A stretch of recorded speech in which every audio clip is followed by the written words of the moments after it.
Assalamualaikum warahmatullahi wabarakatuh. Perkenalkan, kami dari kelompok 5, kelas A1, mata kuliah e-commerce, Prodi Sistem Informasi. Pada video ini, kami akan memaparkan rangkuman materi dari mata kuliah e-commerce pada pertemuan 1 sampai pertemuan ke-5. Perkenalkan, nama saya Indah Umami, NIM 038. Pengertian e-commerce. E-commerce secara umum merupakan kegiatan bisnis perniagaan atau perdagangan atau jasa yang berhubungan erat dengan konsumen, manufaktur, internet provider, dan pedagang perantara dengan menggunakan media elektronik. Dalam hal ini, media elektronik utama dengan menggunakan internet. Tipe aplikasi dalam sistem e-commerce.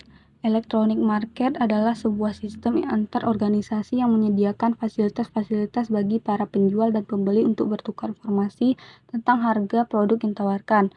Electronic data interchange adalah sarana untuk mengefisienkan pertukaran data transaksi reguler yang berulang dalam jumlah besar antara organisasi-organisasi komersial. Internet commerce adalah pengguna internet yang berbasis teknologi informasi dan komunikasi untuk perdagangan. Konsep e-commerce, automation, otomasi bisnis proses sebagai pengganti proses manual. Streamlining integration, proses yang terintegrasi untuk mencapai hasil yang efisien dan efektif. Publishing, kemudahan berkomunikasi dan berpromosi untuk produk dan jasa yang diperdagangkan. Interaction, pertukaran informasi atau data antar pelaku bisnis dengan meminimalisasikan human error. Transaction, kesepakatan dua pelaku bisnis untuk bertransaksi dengan melibatkan institusi lain sebagai fungsi pembayaran. Konsep electronic payment. Karakteristik e-commerce, transaksi tanpa batas, transaksi anonim, produk digital dan non-digital, produk barang tak berwujud. Ruang lingkup e-commerce. 1. Business to business.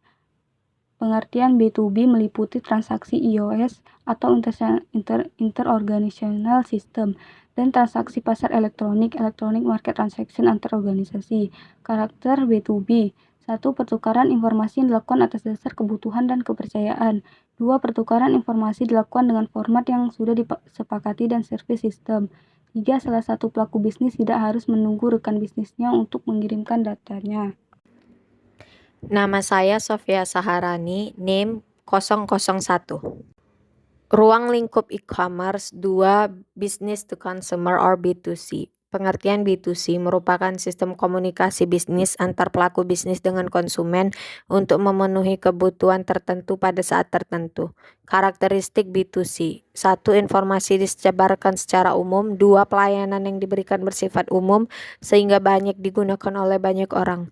3. Pelayanan yang diberikan berdasarkan permintaan. 3. Consumer to consumer or C2C. Pengertian C2C di mana konsumen menjual produk secara langsung kepada konsumen lainnya. Karakteristik B2C. 1. Pada lingkup konsumen ke konsumen bersifat khusus karena transaksi yang dilakukan hanya antar konsumen saja, seperti lelang barang. 2. Internet dijadikan sarana tukar-menukar informasi. 3. Konsumen juga membentuk komunitas pengguna atau penggemar suatu produk. 4. Consumer to business. Pengertian C2B merupakan individu yang menjual produk atau jasa kepada organisasi dan individu yang mencari penjual dan melakukan transaksi. Karakteristik B2C. 1. E-commerce antar individu dan perusahaan secara langsung. 2. Perusahaan mendapatkan akses yang luas pada produk dan jasa ditawarkan oleh individu. Tantangan e-commerce. 1. Keamanan. 2. Kepercayaan dan risiko konsumen. 3. Keterbatasan SDM. 4. Model bisnis. 5. Budaya. 6. Otentikasi user dan belum tersedianya public key infrastruktur.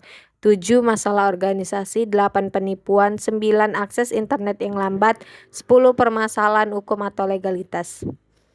Resiko e-commerce terbagi menjadi 2, yaitu internal dan eksternal. Internal terdiri dari kecelakaan atau kegagalan sistem, akuntabilitas yang tidak efektif, aktivitas yang menyimpang, dan kecurangan atau fraud.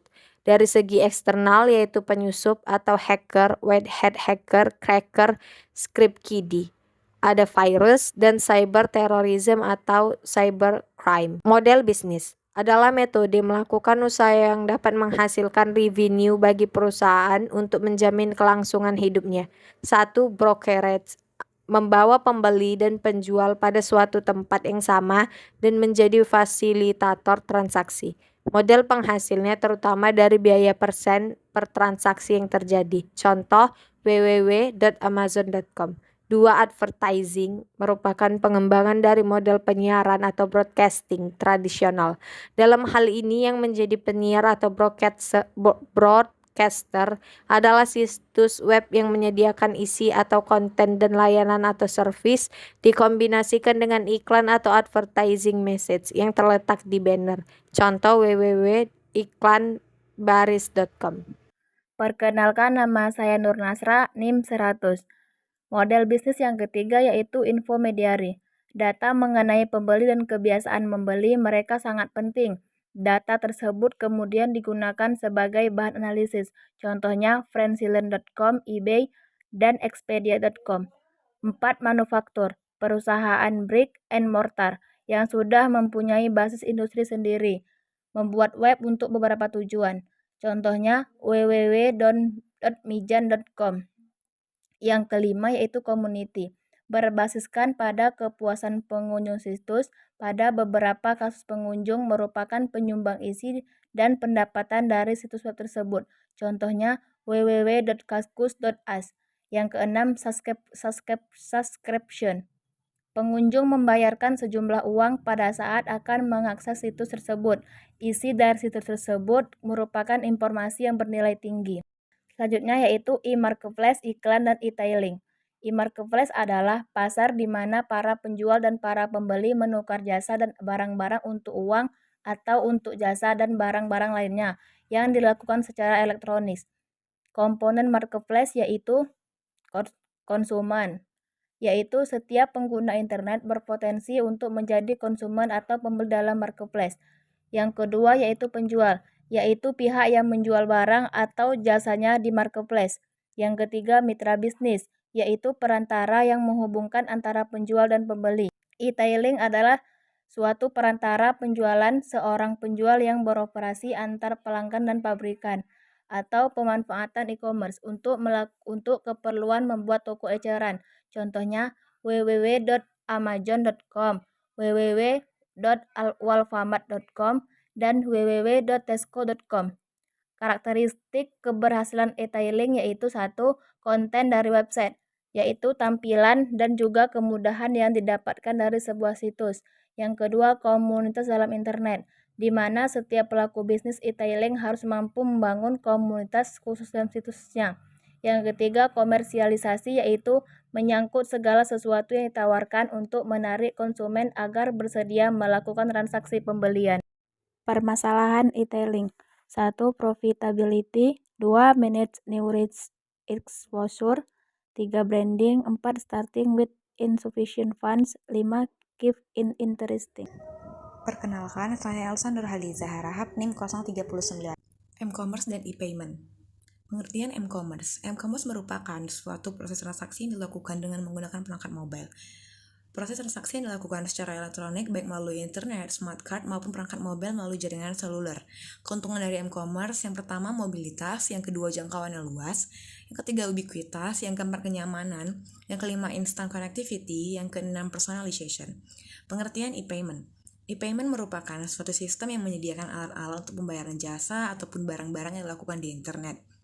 Persyaratan sistem pembayaran e-payment yang pertama, konfidensialitas, integritas, autentikasi, keamanan, mekanisme privacy, divisibilitas, interoperabilitas perangkat lunak atau jaringan. Model e-payment. Terdapat beberapa sistem pembayaran atau e-payment system. 1.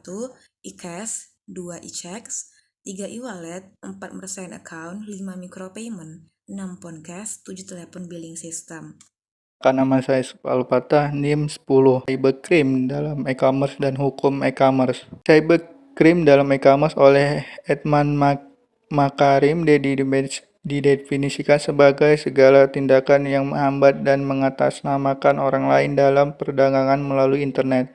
Jenis kejahatan cybercrime berkaitan dengan e-commerce. 1. Pencurian nomor kartu kredit. 2. Hacker atau cracker. 3. Penyerangan situs atau email melalui virus atau spamming atau phishing dan attacking.